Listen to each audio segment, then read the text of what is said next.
About as fast as this car will go by Sean Vestal. I never wanted to be a criminal until I was one, and then, for a while, I couldn't imagine wanting to be anything else. I was 17 when Dad got out of prison for the second time. Aunt Faye didn't want me to go back with him. Stay, she told me, fanning out community college brochures on the Formica table. Finish your school. For 2 years, she and Uncle Mitch had been great. Everything open door, come and go, free access to the fridge, a place of my own in the basement. Mitch worked at the seed company, and Faye baked bread and fried donuts at Safeway. They liked to drink beer on the couch or head down to the Mirage to play pool and listen to the same songs on the jukebox. Then Faye woke up New Year's Day with a huge bruise on her hip that she couldn't remember how she got. It was spectacular. A saddle around her side, back and stomach, purple, blue, and wavy at the edges, yellow and red in the middle. Mitch said, "Search me." That morning I'd woken up before everybody else, gotten a box of Count Chocula, and sat on the couch with the TV on, eating by the handful in my underwear and t-shirt. Faye came out at noon, dream-logged and slow. She was poking at her side and wincing when she saw me.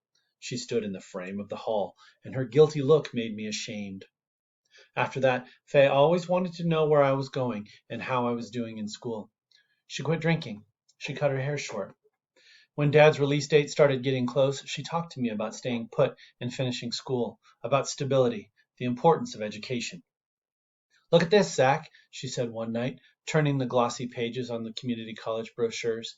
"You can train for all kinds of good jobs." She wore her Safeway smock and smelled of fryer grease. She flipped pages on programs to become a diesel mechanic, a licensed practical nurse, a computer programmer.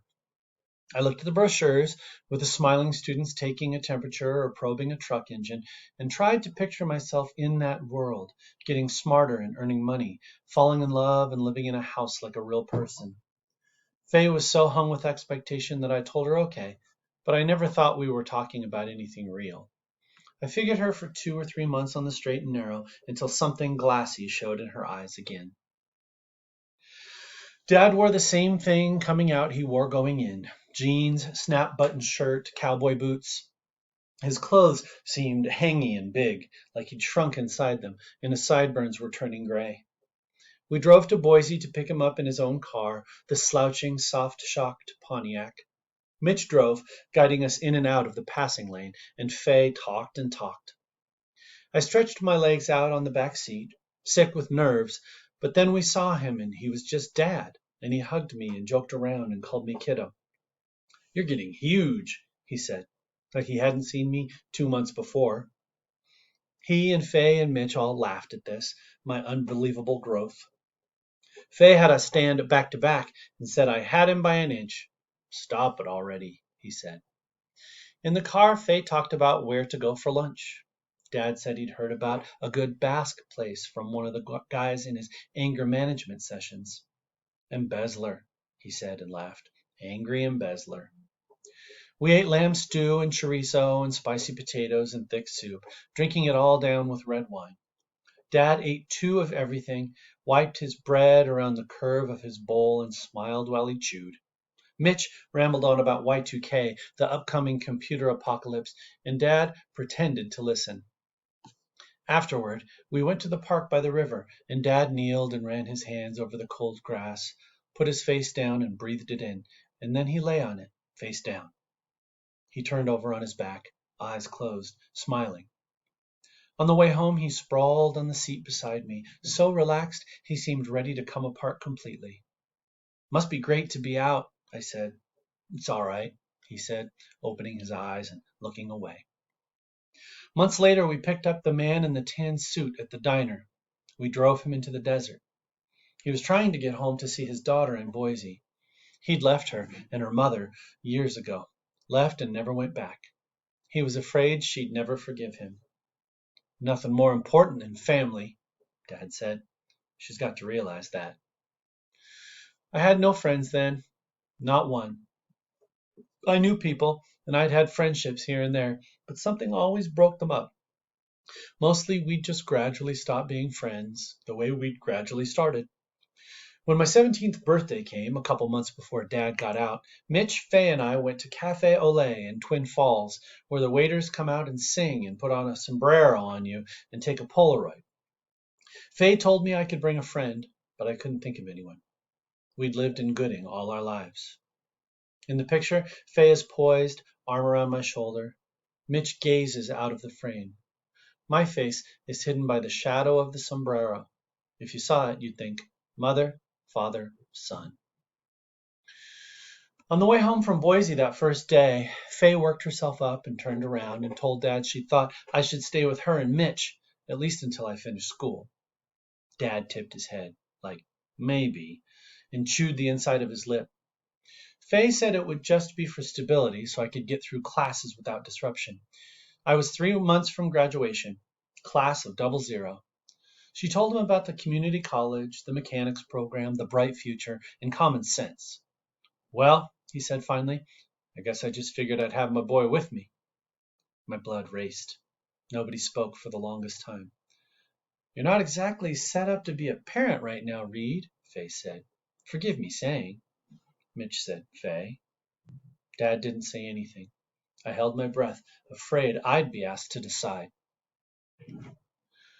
The man in the tan suit said he was trying to get to Boise to see his daughter. He hadn't seen her in 12 years. She was flying in from Oregon. He smelled like the front part of a department store, glass cases and glass bottles, chemical sweet. He'd moved to Idaho and taken another job and bought a house and met another woman. Like that other life hadn't ever been, he said. Dad drove us down the freeway.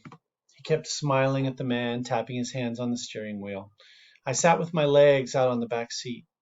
We'd put our last $7 into the gas tank. The man told us bits at a time.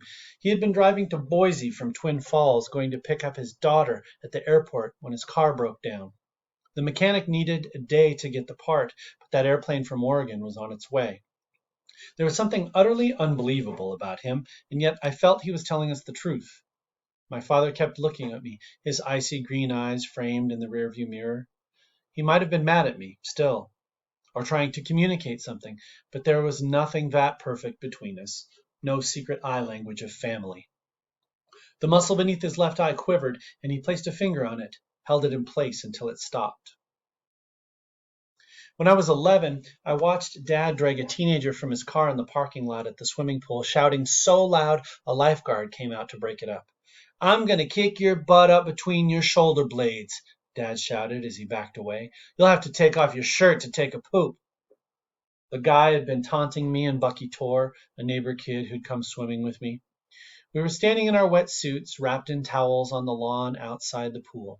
He'd called us wimps, dared us to grab the breasts of the girls nearby. Bucky was about to cry, and when Dad pulled up and asked him what was wrong, he told him. Watching my father, I could see it all happening, even though I couldn't tell you what it was. Something widened in his pupils and nostrils, his face filled with blood. Then the door was swinging open, and we jumped out of the way. Dad rented us an apartment downtown above the Lincoln Inn. He got a job milking and lost it 3 days later when the owner found out he'd been in prison. The guy said if Dad had only been honest, he might have kept him on. No way, Dad told me. He started working the swing shift at Quick Mart, coming home afterward and telling me to go to bed. He asked about school, tried to keep the fridge full. He seemed nervous and dry-mouthed all the time. It was almost 2 weeks before they let him go. He went to visit his parole officer in Twin Falls and came back agitated. Like I haven't already had 2 jobs, he said. Like I'm just sitting here. He started staying out later, and then he vanished for 2 days. I stayed home, skipping school and waiting. I thought maybe I was already alone and just didn't know it yet. Like he'd crashed that Pontiac and died, but nobody knew to find me and tell me. I thought if that was true, maybe I'd just stay still forever inside the gray bubble of those days and stop pretending there were other people for me. He came back with a little money, said he'd found work roofing in Idaho Falls and meant to call, etc. We went downstairs for burgers. He had 3 beers with dinner, and he stayed in the bar when I came up and went to bed. The next morning, a Thursday, I walked down the hall and saw Dad sprawled out on his bed on top of the covers in his clothes. Everything was gray lit and quiet. I walked back down the hall and climbed into bed. And that was it for school. The day we met the man in the tan suit, we were out of money, angry, quiet, in a diner with vinyl seats looking out a plate glass window onto the Snake River. The man came in, looked around, walked over and offered to pay us for a ride to Boise. What do you think, $20? He asked. 30? He wore a tie, neat as a banker. He carried a deep maroon briefcase. He smelled nicer than the men I knew, and his eyes seemed loose and watery on his face. I could probably remember his name if I had to. It was just him and us in there, not counting the waitress and the cook. We're going up that way, Dad said. Buy our coffee and we'll call it good. I scooted over and the man sat down. I've got money, he said. He took a worn envelope from his briefcase, thick with bills, and slid out a 20. Dad wouldn't hear of it. He never looked at the money, but it seemed he was smelling it or tasting it. A blush high on his cheeks and a spasm under one eye. When Dad's parole officer knocked, announcing himself from the hallway, "Reed, it's Barrett Rudman. Open up." I was both surprised and not, because some part of fearing is expecting. Dad motioned me into the bedroom and closed the door behind me. I heard the man say he'd had a report that Dad had been drinking in a bar. Dad asked who'd said that, and the man said it didn't matter. Was it true? Dad said no. If it is, I don't have to tell you what that means, the man said. Dad said he hadn't been in a bar since his parole. He said he'd been working construction jobs, day work, and gave the name of a contractor to check with. He said he spent a lot of time with his boy Zach, who lived with his Aunt Faye and Uncle Mitch. He was an excellent liar, really good. But it sounded like the parole officer didn't believe him. He told Dad to be careful. He said, "I'll be stopping by again." Dad said, "Fine, good, look forward to it." After the man left, Dad said, "That effing Faye," and he went into the kitchen, opening and closing cupboards, slamming things, and then again, "That damn effing Faye." Dad disappeared again. For 2 days I went back to thinking he died without me knowing, or some other bad thing. But by the third day, when the food ran out, I knew he'd just left and wouldn't ever be back, and that Faye had been right all along. That afternoon I walked to her house. She and Mitch were both at work. I walked through the back door and went right to the box of Quaker Oats in the cupboard where Faye hid her spending money. $34. I went through the cupboards and the drawers. In the hallway closet, I grabbed Mitch's binoculars. In the bedroom, I took Faye's Walkman and some jewelry that wasn't worth a thing. I found $60 hidden under some socks in Mitch's drawer. I walked around. I wondered what other valuables there were, but everything seemed too cheap or too big or too worn out. On the fridge, Faye had the picture of us at Cafe Olay and another one of her and me hung by magnets. I wanted to do more, something to show I'd been there, to say hello and F you, to say none of you get me now, but I couldn't think of a single thing. At the grocery store, I bought eggs, ham, and bread. I ate the same kind of sandwich 4 meals straight. Dusk drifted through the apartment. It felt like I might never see another person. I kept the blinds down. I looked over the jobs in the Gooding County Leader and wondered how you tried to get one. It was noon and Dad was drunk when he came back, wobbly and smiling to himself. "Hey, kiddo," he said when he walked in. I didn't answer. "Come on now," he said, slumping onto the couch and throwing an arm around me. "Don't be like that. I found a little work." I watched the TV. "In Boise. Hanging drywall." When I didn't answer, his smile fell. He took his arm back and went into the kitchen, banging around until he came back with a bottle of Jack Daniels and a glass. He poured himself about 6 fingers. He watched me steadily between gulps. I fixed my eyes on the TV screen. "Fine," he said, and carried his glass back into the kitchen. When he came back, he said, "Hey," and threw his car keys at me. "Come on," he said, "you're driving."